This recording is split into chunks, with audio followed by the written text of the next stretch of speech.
Good afternoon, and I can see you can hear me this time. Firstly, let me apologise for round about 250 of you that potentially wasted 12 minutes of your time. However, if you actually did watch the video for more than about 30 seconds, I kind of feel like you should take that yourself. But yeah, I just uploaded a video with no sound. One of the best comments I saw was someone said, "LB, clip this and put subtitles on. You can literally make up whatever you want." Anyway, it's set to private now. My apologies. Yeah, I didn't. I don't know what happened. Ultimately, the setup went tits up. Anyway, we are here. Another one of my videos going to be about 10 to 12 minutes long. I've just got back from Manchester, back in the studio, and I'm back with my shirt that I took to yesterday's training with signatures. I got Cherkis, I got Grealishes, I got Reinders, I got Stones, and I got Kuzanovs. So yeah, I'm a happy boy. I'm a happy boy. Anyway, there is a couple of bits of news I want to talk on, mainly around Jack Grealish. However, one thing that I'm just going to really talk on this really quickly. 115. Is it me, or is all of the talk around 115 all of a sudden about the costs of 115? It really does seem to me like the media, other Premier League clubs, including what Levy said on the overlap, a lot of it seems to be all of a sudden around, if City would have cooperated earlier, there wouldn't have been all of these costs. Now, I could be wrong, but it very much does look like a new agenda is being built, and the agenda is no longer that City are cheats. The agenda is that City should have shown their evidence sooner. Now, I'm just saying, but it seems like a lot of reports seem to be saying that. So I'm keeping a really close eye on that one. But what we need to talk about most importantly is Jack Grealish. Jack Grealish has officially been approached. Well, Manchester City have now officially been approached by Everton for Jack Grealish. Now, this doesn't surprise me. I don't think it surprises anyone. We had the reports on Monday that Tottenham were also in contact around him. But that one seemed to be, I don't know, the way it was worded by the likes of Ornstein and Fabrizio was different to the way the Everton approach today has been worded. It seems like today Everton are interested. They've made an official approach. And not only have they made an approach, but now negotiations are open and talks are ongoing.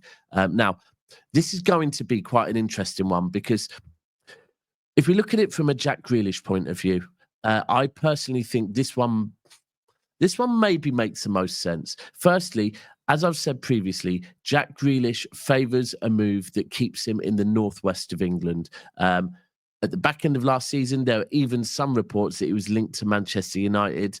I know that him and his other half want to stay in the northwest, want to stay in their home in Alderley Edge, where they're very happy. So, firstly, from that point of view, it makes sense. Secondly, from a footballing side of view, to Jack Grealish and what he wants, this one seems to make sense. Now, I think most of us would agree that over recent years, the best Jack Grealish we have seen is when he's played in a more central role, whether it be in a more advanced state or even a 10. Even this season, I believe man of the match games against Nottingham Forest and Leicester both came with Jack playing in a central role.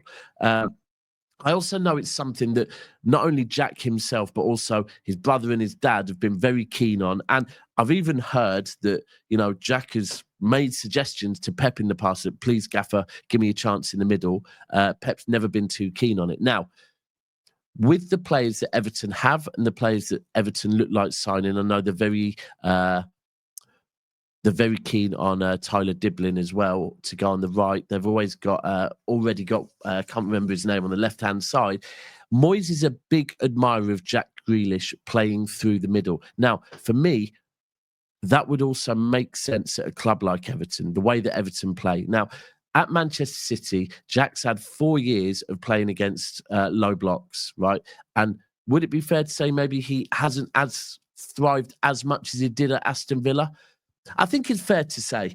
I would throw a few things in there. If you think the number of games he played for Aston Villa, if you go and look at his goals and assists at Aston Villa ratio, and then his goals and assists against games played at Manchester City, there really isn't as much difference as many people would lead you to believe. In fact, it's very similar, very similar. Maybe scored a few more goals, got a few more assists per game at Villa, but it's not worlds apart to where people say Pep's ruined him. But at City has been playing against low blocks, whereas at Aston Villa, he was playing. He was playing against teams that weren't playing the low block. This will be similar at Everton. Moyes will have a very structured defence. And of course, then it will allow Jack to pick up the ball and run at teams, which for me is something that I personally think we could have done with last season a lot more. But Pep didn't use him. Now, if we look at it, I believe in his first 2 seasons, he averaged round about between 1,700 and 2,000 minutes in the Premier League alone. The last 2 seasons, he's recorded 1,700. So 1,001 season, 700 the other. So his minutes at Manchester City are going down. With the fact Oscar Bob is back and a year older, the fact Savio's going into his 2nd year, the fact Doku's there, Chirk is there, Foden's there, Marmoush is there, it pushes Jack down in the pecking order quite some way. And in a World Cup year, I think the most important for Grealish is going somewhere where we can get game time, whether it be on the left or whether it be in the middle. Now, also interesting to say that in Jack's career, I think he's only actually played in the middle officially. I think it's for City about 8 times. Most of the time, I think the other 115 times has been on, interesting number there, 115, has been on the left-hand side, whether it be in midfield or whether it be as a left winger. And he's actually played up top twice for City, which is interesting. But anyway, most of the time it has been on the left. Jack wants to go back to playing in a more central role. So I think the move makes sense for Jack. Now, one thing I will say is from the training yesterday is anyone that went, firstly, all throughout the training, you could hear who the fans were shouting for. But then even more so when it came to the signing at the end and all the players split up and went to different pockets to sign the fans' autographs. Behind Erling Haaland and maybe Rodri and Foden, in fact, I'd probably say behind Erling Haaland, Jack Grealish was the most sought-after player alongside Foden and Rodri. Now, in a season where he's only played 700 minutes, that tells you how much everyone loves him. You could see on the pitch, he looked fit. He was putting in a lot of effort, running about, trying to win the ball back in certain drills. But ultimately, there's not a place for him in this team, I believe, anymore. So I think we wish Jack the best of luck. Now, me personally, I would rather it was a sale. I would rather, and I'm still interested to see if maybe, if Tottenham are really as keen on him as they say, and with them not having Maddison, with them not having Son, maybe, just maybe, because I know Everton are keen on a loan move, maybe Tottenham might come in with a fee. I know De Bruyne has also come out and in a recent interview and said that Jack has asked him about Napoli as well. Will Napoli get involved? Because I know that Napoli manager is also a big fan of Jack Grealish as well. And you know what? Napoli and Jack Grealish has been something ongoing all summer. So let's see where we go with this one. Either way, it looks like there's a lot of movement on Jack Grealish exiting Manchester City. Now, from a wages point of view, if it's Everton on loan, I would imagine that Manchester City might be willing on picking up some of the wages still. Now, is it ideal? No. If we sold him, we'd get all the wages off the book. But is it more ideal than paying all 300,000 for someone to sit on the bench all season? Yes, absolutely. I'll be honest and give you my view.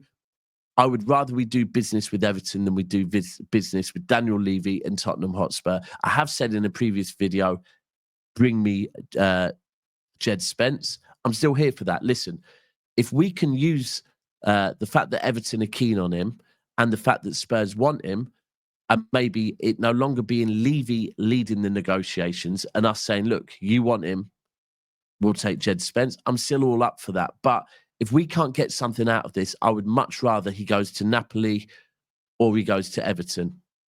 Not for any other reason. Tottenham are more likely to take points off of us. They are in the Champions League, and most importantly, I just don't really like Tottenham or their owner. He's made things difficult for us with the 115 case, with Harry Kane, even with Kyle Walker. But let's see where this goes. People, please make sure you are smashing the like on this video. Drop your comments down below. Tell me what your opinion is on all of this. Where would you rather he goes? Should we sell him? Are you happy with a loan? How much should we be willing to pay in wages? For those of you that still want to keep Jack, even more so after seeing him yesterday, let me know. Would you rather we keep him than we loan him out?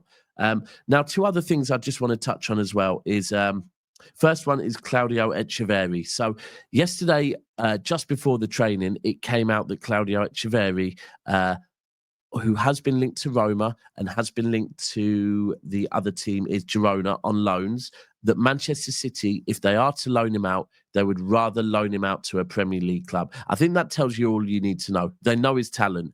They just think get some Premier League experience in him. Now, if we loan him out to a Premier League club, I think that is telling you he has a future at Manchester City. They see him being in this first team sooner or later, and it's simply to do with game time. I do know that Roma are keen to, if they were to take him, to put in a option to buy, and they would also be willing to put in a buyback clause. But as I say, Manchester City very keen to keep hold of him.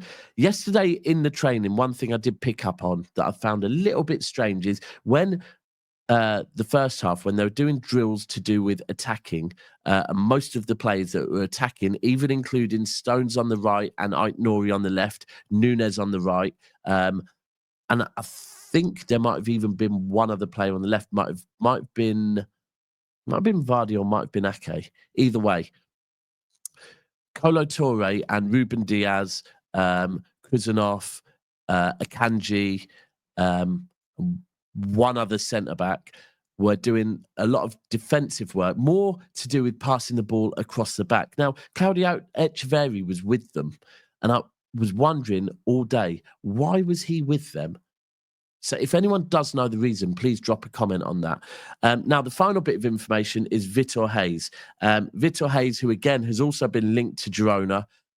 It now looks like that is advancing. Girona on a loan move. It's something that his team have pushed for. They want him to get game time, and they know that he is a long-term project for Manchester City, probably once the likes of John Stones, Akanji and Ake's contracts run down.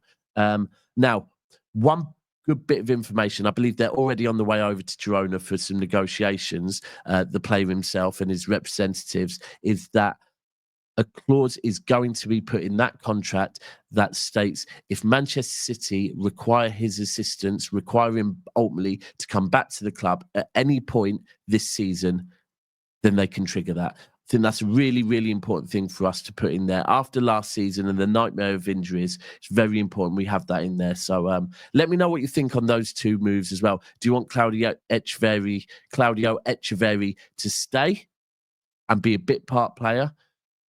Or do you think he could push for more than that? Alternatively, would you like him to go out on loan to a Premier League team and get a bit more experience? Let me know your thoughts on all of this down below. I will be back tomorrow morning at 10:30 with the usual show with the Mancunian way, and appreciate everyone sticking with me. I promise you there is audio this time. Until then, we are out. Peace.